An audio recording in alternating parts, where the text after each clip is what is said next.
Alright, today we're going to cover the basics of linear equations, and that can include graphing, solving equations, just a general equation in general.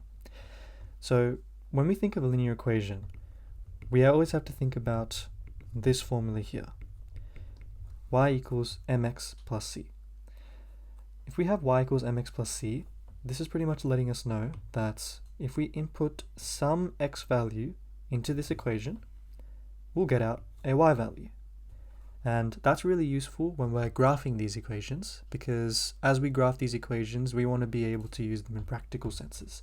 So for example, if we are traveling in a straight line, we want to work out after a certain amount of time at a constant speed where we're going to end up after that time.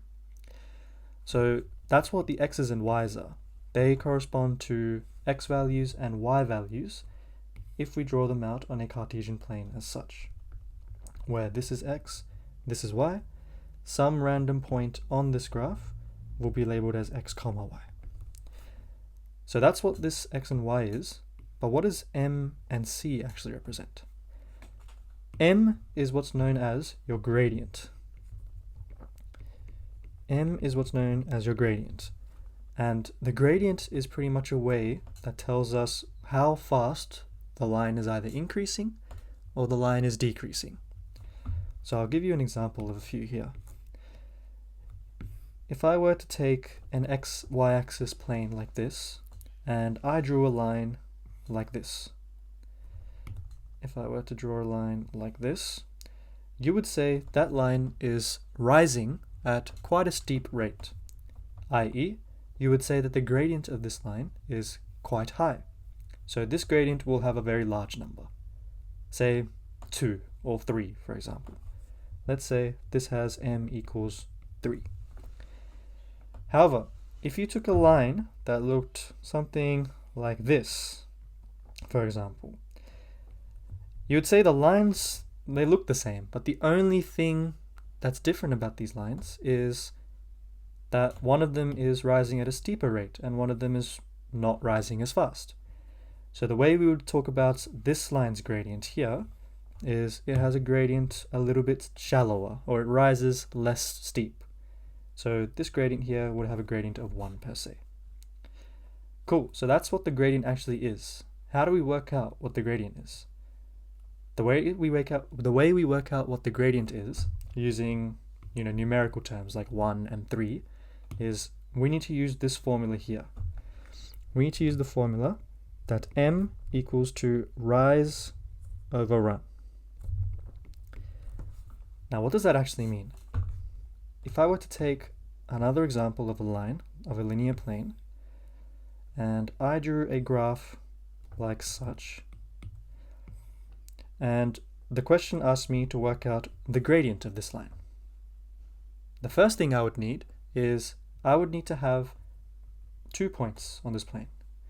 And for simplicity's sake, I will make this point here as 1, 3, and I'll make a point over here as, say, 3, 4. This is not to scale, this is just me creating an example. Actually, I'll make it a little bit better. I'll make it 3, 7. This is just an example's sake. So the way I would find out the gradient of this line here is I need to know what is the rise between these 2 points, i.e. what is the change in the y value between these 2 points, 1, 3 and 3, 7. And I also need to know what is the run of my graph between these 2 points, i.e. what is the change in the x value from this point to this point.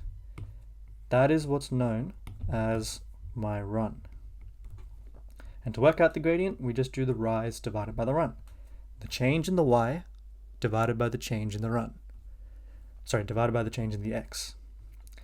So the way we work out the change in the y value is we just do 7 take 3.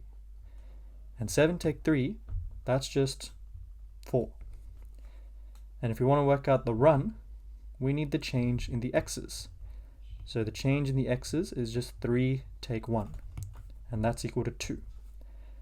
So in other words, we can say that the gradient of this line here is just equal to 2, because the rise was 4 and the run was 2. So if we divide the 2, we just get 2. That is rise over the run. If you wanted another formula to just plug in the values and get the gradient straight up, rather than having to use rise over run, you can also use this formula here. y2 minus y1 divided by x2 minus x1. What does this actually mean? If I were to draw a line, or I'm given a line, that looks something as such. This time I won't make it pass through the origin, just to make it a little bit different.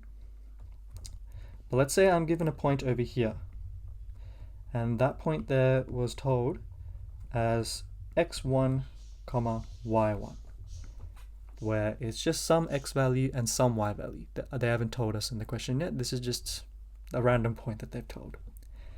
And let's say they've told us this point here is x2, y2. If that point there is x2, y2, and this point here was x1, y1, all we would need to do is find the change in the y values. And the way we find the change in the y values, i.e. the rise, is we just do y2 take y1. That's where this y2 take y1 comes from in the numerator.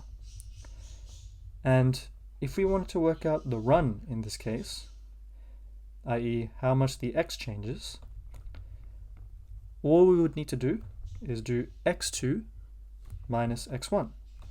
And that's where the formula for the gradient y2 minus y1 divided by x2 minus x1 comes from. And that's what you need to know about gradients.